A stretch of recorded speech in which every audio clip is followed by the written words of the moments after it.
Hi,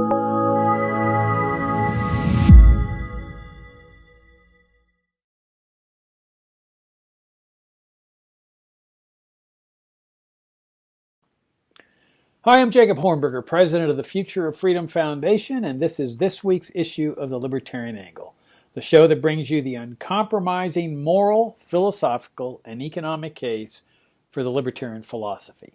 And I'm joined, as I am every week, by my co-host for the Libertarian Angle, Professor Richard Ebeling, who teaches economics at the Citadel. Richard, good to see you again. Good to see you, Jacob, and our viewers and listeners.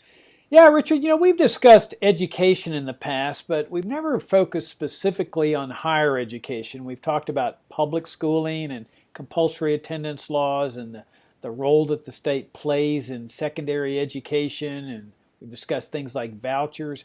But I don't think we've ever focused in on specifically higher education, and I'm not sure there's a lot of issues involved here, and if we end up covering the issues to a satisfactory extent, we can talk about some other things like an update maybe on Trump's trade war. But let me start out by saying that we all live in a system where the state supports higher education. Now, what does that mean? It means they give them money. That what the state does is it takes money from, well, most everybody.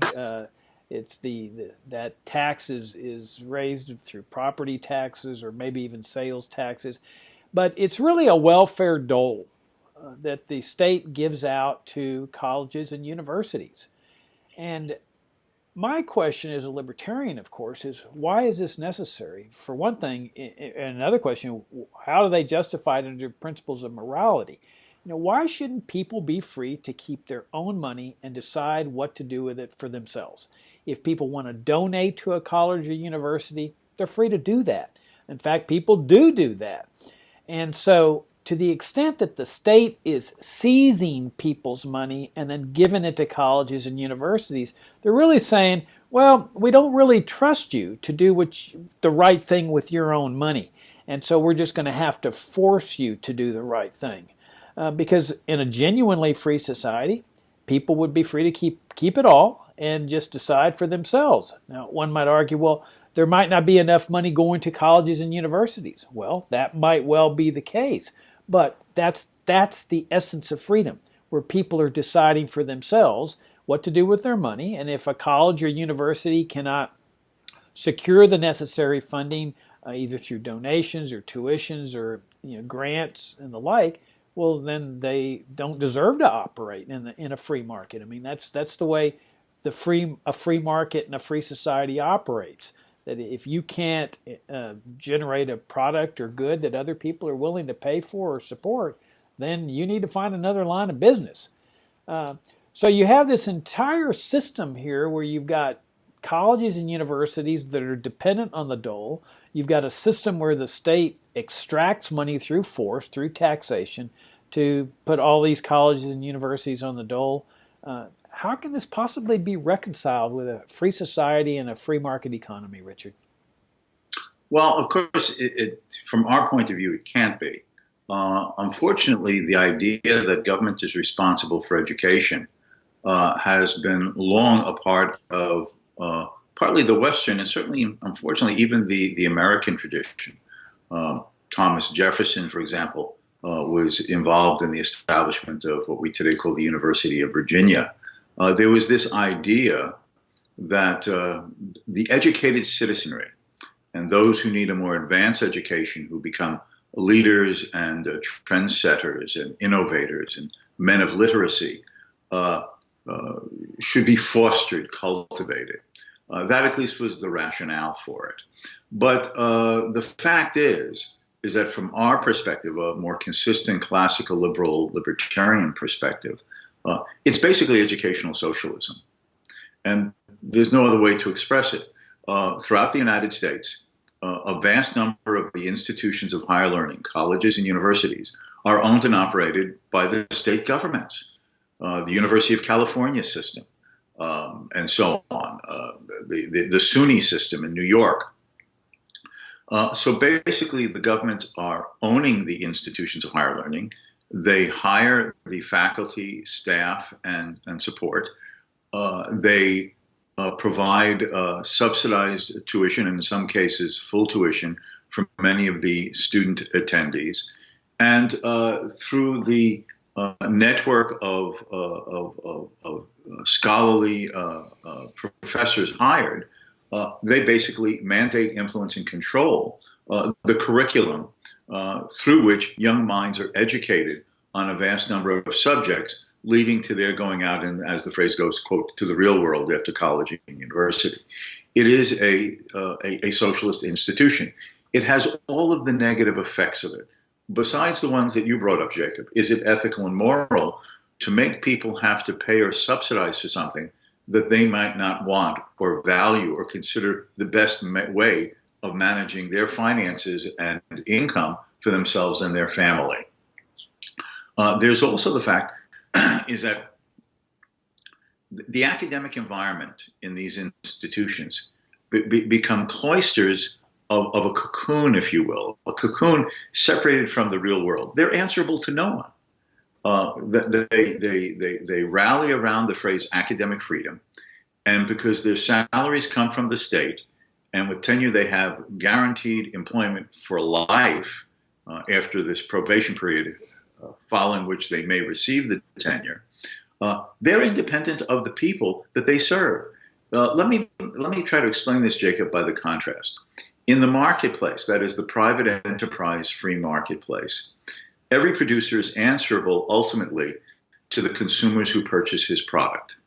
He has to make a judgment, an informed judgment, preferably from his point of view, of what is it consumers want. What qualities, features, and characteristics in the good are they desiring? What price might they be willing to pay at particular quantities that he would like to sell? He therefore has to focus and direct all of his creative and entrepreneurial innovative ability on designing things that the buyers will desire to purchase. That's his only source of income. If he fails to do so, his profits diminish. He may go into the loss column. And if he doesn't mend his ways, he goes out of business. And some other competitive and more effective rival fills his shoes in satisfying consumer demands, because the consumers don't have to buy the products. They don't have to buy Joe's version of the product. If they don't like it or don't think it's worth the price he's asking for, they can buy Sam's version. Or they can decide they don't want either one and buy a totally different product offered by George on the marketplace. But if you don't like the curriculum being offered, if you don't like the teaching methods being developed, if you think that the sports programs versus the academic programs are out of proportion in the state educational system, you have no escape hatch. You're forced to pay these taxes. Because you're taxed, and then they subsidize that education. They create this false incentive mechanism to induce sending your children to those state institutions, because they are then less expensive than a more privately funded institution of higher learning. In other words, it's rigging the game as to where it's attractive for your son or daughter to go. Then once you're there, who determines the courses and the curriculum? The professors. So where you have all of what we have today of, political correctness, touchy-feely, this, that, and the other, basically at curricula, particularly in the humanities and some of the social sciences, which are predominantly collectivist, socialist, interventionist. These trendsetters of progressivism. Is this the education that the students will need to go out into the real world? Are they becoming trained for professionalism? Are they learning the traditional notions of literacy, including writing and properly reading and preparing documents and things they might have to write in the marketplace of earning a living? Often not. There are political agendas, and you can't get rid of these professors. It's not the idea of firing them because some administrator in the state system doesn't like it. There's no consumer feedback. If you sent your kids to University X and you find that they're doing basket weaving 101 or political correctness 203 or, you'd say, is this the education my kid should have, or my kid wants? No.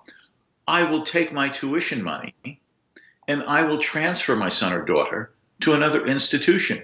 And that college, university that I'm reacting to then has to decide, are they going to adapt and adjust to what the marketplace wants? That means you and I, as students and mothers and fathers, as parents, grandparents, may be helping to defray these expenses. Is it what the consumers want in the education desired, the mode of learning and teaching, the literature assigned, the skills acquired? But right now, they are in a cocoon of protection through state funding, which means taxpayer funded, and this protection of no one challenging how they teach and what they teach. They are a law unto themselves. And that is a good part of why so many people are upset with the nature of state or public education today, because it just does what it wants and other people are paying for it. And that is what people have to realize, that if you really want to change these perverse directions of higher education, content, curriculum, teaching methods, et cetera, then you have to privatize it and make the producer have to adjust to the consumer rather than the consumer, the student, having to adjust to what the producer teacher chooses they want to do because it seems right to them. So these are the course and the curriculum you're going to take, whether you want it or not, because you've been drawn into this educational path because it's state funded and the subsidies have been given. Yeah, you hit a good point about drawing the distinction between the state-run institutions and then private institutions that are state-funded, and your point is absolutely right on, that in those instances where the state is running the college or university system, it's just state socialism. I mean, this is the state running an enterprise, no different from the enterprises that the state ran in the Soviet Union. And so you have all of the characteristics of a socialist enterprise. You have inefficiencies, you have bureaucracies, and you have politics by its very nature. If the state's going to run something, there's going to be politics involved. And then you have these perpetual conflicts that are really irreconcilable, like with First Amendment rights. Is that, so, some student says, well, I have a First Amendment right to protest in this way. Well, so how do you balance that? How does a court decide the rights of the university versus the rights of the student? And the line is always going to be arbitrary, as compared to a free market system where the private owner of the school sets forth the rules, and if a student doesn't like those rules, he can go elsewhere. And if the school starts losing too many students, it might adjust by changing its rules. But there's not that conflict of, oh, the First Amendment applies here and so forth. Then it's just a matter of straight contract and association. Now, on the other side, you have private schools that are receiving this welfare dole. And it also is a socialist mechanism because it's doing what Marx said. It's taking from those who have the money and giving it to those who supposedly need it more. And so you still got the same problem in essence. Once the private school goes on the dole, it now becomes subject to government control.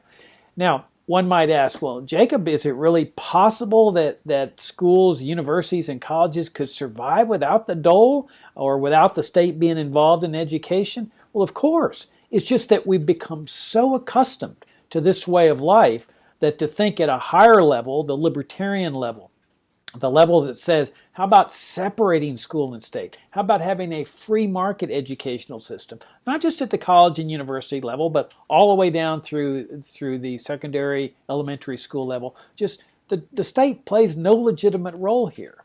Now, you and I, Richard, are familiar with at least two colleges that always refused government funds. And why they refused government funds? Because they didn't want to be controlled by the government. And that was Grove City College in Pennsylvania and Hillsdale College in Michigan, where you were the Ludwig von Mises Professor of Economics for many years. And the Hillsdale story is very interesting because my recollection is that the government just could not stand the thought that there was this one small little college in Michigan that was not subject to its control. And so they figured out a way they could get it under its control. They said, well, okay, Hillsdale isn't taking state funds, but we're giving grants to students, and therefore that enables the government to control the admissions office at Hillsdale. And that was upheld by the courts, is the best I can recollect. So what Hillsdale said was, okay, such being the case, we're now going to prohibit students from taking government grants because we want to be totally independent of government control. And they said, we'll make it up. And they made it up through donations. And so Hillsdale's still in existence, still surviving. So is Grove City. In other words, colleges and universities can survive in a free market. Now, they have to go out and they have to raise the funds, either through tuitions or through donations or grants and so forth. But that's the way it should be, where the university's having to justify its existence to either donors or students paying tuition. And if they can't justify it, then they're like anybody else in a free market. They don't deserve to exist. The consumer in a free market economy, the consumer is sovereign, not the producer and not the state. The consumer decides which businesses are going to stay in business and which ones are not. Absolutely. Then the question arises sometimes. But what will happen to the schools that are there now, these colleges and universities? And of course, in my opinion, I know we've talked about this before. The same logic about what do you do with them would apply to high schools, junior high schools, grammar schools. But basically what I would suggest in the context that we're talking about, because people say, well, then what will happen to these buildings? What happens to the institutions? How do you privatize it, in other words? I would argue that some possible scenarios are the following. One, you give the institution, the college or the university, to the existing faculty, administration, and staff. In other words, you give them the shares to it. And then it's their private institution to run as they want. And having given them shares to it, those people can sell off the shares or they can keep the shares and so on. And then the current employees become the stockholders, if you will. They either succeed or they fail, or they can sell out. Now, another method would be to sell the institution at public auction. And sell it either as a standalone institution, the Joe Schmo University, referring to a founder, right? A Joe Schmo University standalone, or sell it off to a company that wants to have a chain of such universities across the country for a wider brand name reputation, and either to run it from a center or to then resell them themselves as franchises. But these are the methods. It's very simple to do this.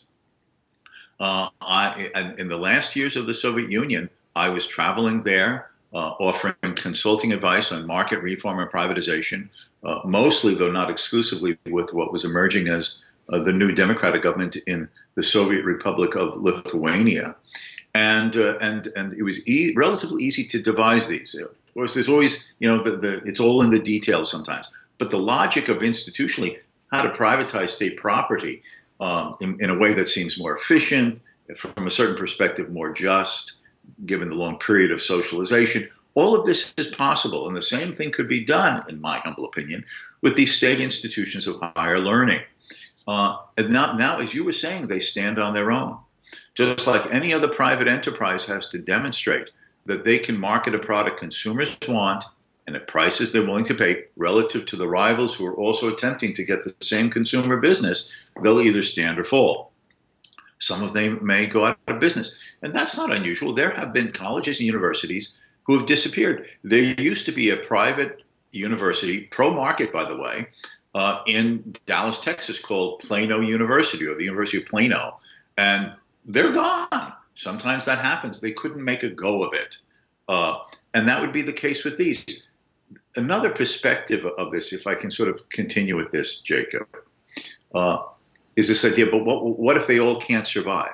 The problem is there's been an oversupply of them with state funding. Think of when the airline industry was deregulated.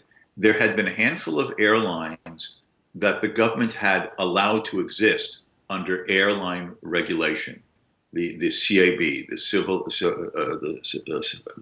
Civil Aeronautics Board. And when the market was open to competing airlines in the late 1970s, beginning early 1980s, It was a big shakeup. And some of the giants of the industry, Pan Am, Eastern, they disappeared. And other ones came up, regional or national airlines that took their place. That's what's happened, because unless the market determines who should be the sustainable and lasting suppliers, then you may have too many or too few, but you don't know.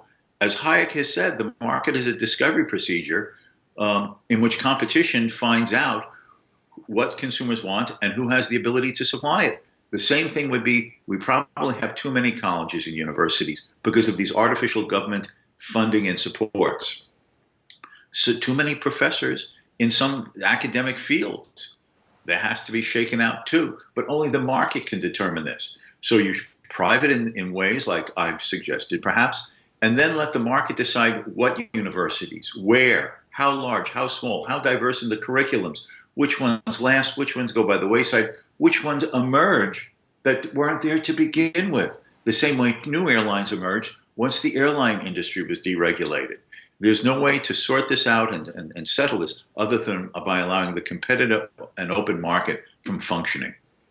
Right. And let's not forget where the money comes from to fund all this. It comes from taxes. They extract money from people's pockets, like through real estate taxes to pay for education, state education, or the income tax. I mean, I often, remind people that, look, if let's say the income tax had been abolished, federal income tax had been abolished, 20 years ago, like we libertarians have been long arguing, and let's say the average family has been paying, let's say, $30,000 a year, that's $600,000 that would now be sitting in your bank account, plus interest. That's a considerable chunk of money to be paying for college bills and health care insurance and so forth. So that's a thing that we always have to keep in mind. This is not free. It looks free because it's the government just giving this grant away. But the only place government gets its money is out of the pocketbooks of the taxpayers. So if we separate school and state, we get the state out of education and preferably out of health care and out of the economy and other aspects of our lives, the peaceful activities of our lives, then you can imagine the large amount of money that is now sitting in the private sector available to consume or invest or whatever. In the few minutes we have left, Richard, let's do a little update on the trade war. Things are kind of getting interesting there. That remember Donald Trump said that trade wars are easy to win and that he was really looking forward to it. And in the meantime, everything's getting ratcheted up, and specifically focusing on China, that every time Trump has levied tariffs on China, they have retaliated, which is what we all said would happen. This is what happens in a trade war. And now you've got an increasing number of American businesses suffering. So are the Chinese businesses. They're lamenting what's going on. But this thing, it looks like there's no end to it, that the pain that Trump is inflicting on both societies seems to me increasing. What do you think? Yes, exactly as you said. Now, the focus on China has been sort of magnified for two reasons. One, Trump has decided to temper the controversy with the European Union. A senior European Union official came over to Washington. He had meetings with Trump, and supposedly they decided they agreed to negotiate over these trade barriers and trade issues between the United States and the EU. And Trump, of course, declared this as a major victory. You see, they said "uncle" first, to use that phrase. The fact is that then the EU bureaucracy said, no, we haven't agreed to any specifics, and we certainly haven't agreed on a variety of agricultural issues where there's heavy protectionism in the EU on farming. So, Trump, again, is offering, dare I say, fake news about any deal he's cut with the Europeans. But either he just wanted to get it off the table, or he wanted to refocus his attention by sort of setting that aside in his usual way to focus on China. Because you see, the Chinese are not saying uncle. Trump had imposed $50 billion or so, $34 billion of tariffs on them. The Chinese retaliated by saying they were reciprocally going to do that. Then Trump said that from a 10% tariff, he was going to impose a 25% tariff on up to $200 billion of Chinese imports. The Chinese said that they would reciprocate with that. Now, we buy more from the Chinese than the Chinese buy from us, so they have limits of really, dollar for dollar counter retaliation. So what do they might do then? Well, the media, who talks with Chinese officials, off the record like you do with politicians in Washington, say that they will then play the games of restricting licensing permits to allow American companies to operate in China, slow down other regulatory procedures, restrict these companies from operating or even entering the market. So this could unravel into a devastating situation, which no doubt will harm both countries. And in spite of the fact that we consider it said, China is the second biggest economy in the world, the fact is China is a far smaller economy in a variety of measures than the United States, which is what Trump is hoping for. The bully believes that the weakling will have to give in first. But the Chinese are not doing this. They have a sense of national pride, resentment about how they view themselves as having been treated by Western nations like the United States in the past. And President Xi of China has his own grandiose image of making China great again. I've heard that. The way China was, before the evil Westerners humiliated China in the 19th century. So you have two great again presidents who are clashing, both with strong personalities. Trump seeming to be guided by the tweet of the day. President Xi, that Chinese sense of, we've been around for thousands of years, we take the long view. He's taking the long view. His plan is China's dominance by the end of the 21st century. But he's willing to take pain in the present for his vision of the future. So they're not going to give in the way the Europeans are trying to play this game. And this could become dangerous politically and certainly economically for all of us. That is, for many Chinese and for a lot of Americans. And that's where the status is right now. Yeah, what do you make of Trump's statement that he is doing this to achieve a tariff-free world? That he's waging the trade war, but his ultimate objective is no tariffs. So he sort of is playing both ends against the middle here. He's straddling the fence saying, I'm a free trader, and the way I want to achieve free trade is by waging a trade war with ever-increasing tariffs. As you and I know, Richard, if you're a genuine free trader, you don't start trade wars, you don't impose tariffs, you simply unilaterally just drop all your trade restrictions. Now, does that mean the other nation's going to do it? Maybe, maybe not. But that's irrelevant to the free trader. The free trader says people have a right to do what they want with their own money. If they want to buy from Chinese producers, that's their right. If they want to buy from Colombian producers, that's their right. It's their money. It's the money belonging to the American people. So the genuine free trader would say, I'm just going to liberate the American people. And if rulers around the world want to impose tariffs on their citizens, well, that's their business. So what do you make of this line of Trump that says, well, this is my objective here in waging this trade war? This is just his tweet of the day, a stream of consciousness, in my view. Why do I say that? Well, think of how he views making America strong. We're to be an industrial giant. We must have steel. We have to have coal. Cars have to be made here. Okay. So what happens if you have a regime of zero trade barriers? Okay. Zero trade barriers.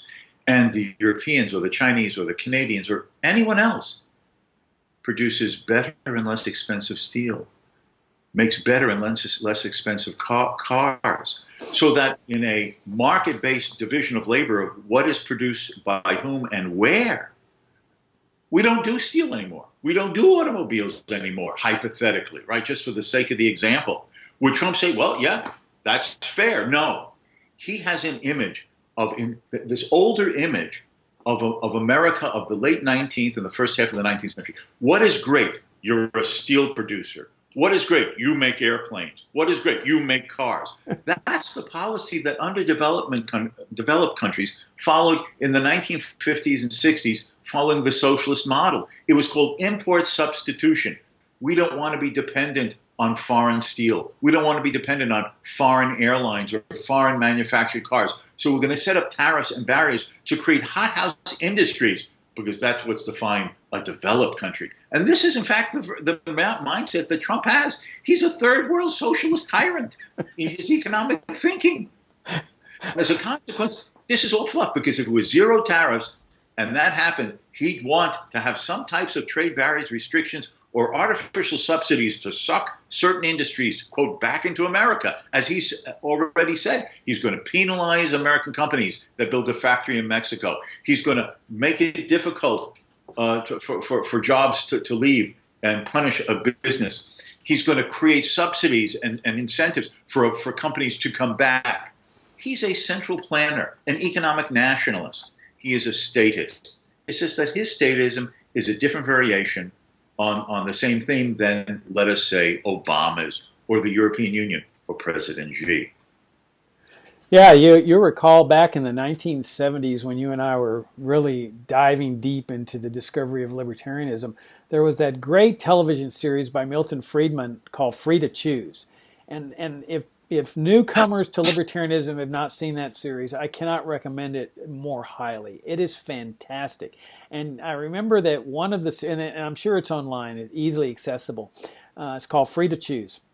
And the book, Friedman's book of that same title is also great. But Richard, do you remember that one about Hong Kong, where Friedman talks about this bustling economy? Now, this was before the changeover to communist rule, but this bustling economy that didn't have an automobile industry, didn't have a steel industry, didn't have industries at all. It was just a free enterprise zone, no economic regulations to speak of at all. And here is the standard of living of people living there soaring.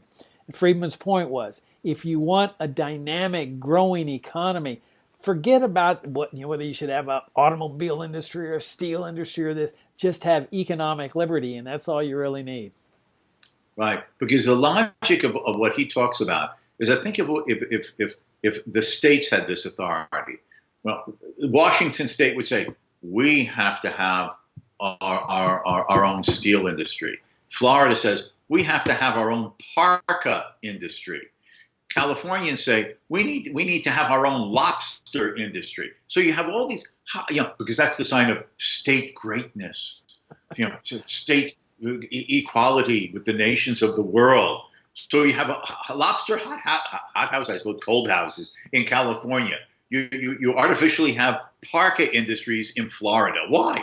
You don't need parkas in Florida, but that's the signal that you are a great state. I mean, this is the mentality, okay? So he is so atavistic, so primitive, so Neanderthal in his economic thinking that sometimes when I read the news and see these tweets of his, I don't even know where to begin in my own mind to unravel his stupidity. Well, that's what we're doing here at Libertarian Angle. Maybe by accident he'll access the program and learn a little bit. But in any event, Richard, on that note, we got to wrap things up. Those of you that are new to FFF, that are just maybe watching this program for the first time, come and visit us at fff.org. I write a daily blog. Richard writes a weekly article. We have a monthly journal called Future of Freedom. We have the Libertarian Angle. We have a bunch of podcasts and videocasts that we're posting regularly, all with this uncompromising approach to the libertarian philosophy. So as always, thank you very much for tuning in. And Richard, good to see you again. Look forward to talking to you next week. Until next week. And again, as always, thank you, viewers and listeners, to spend a little bit of your time with us.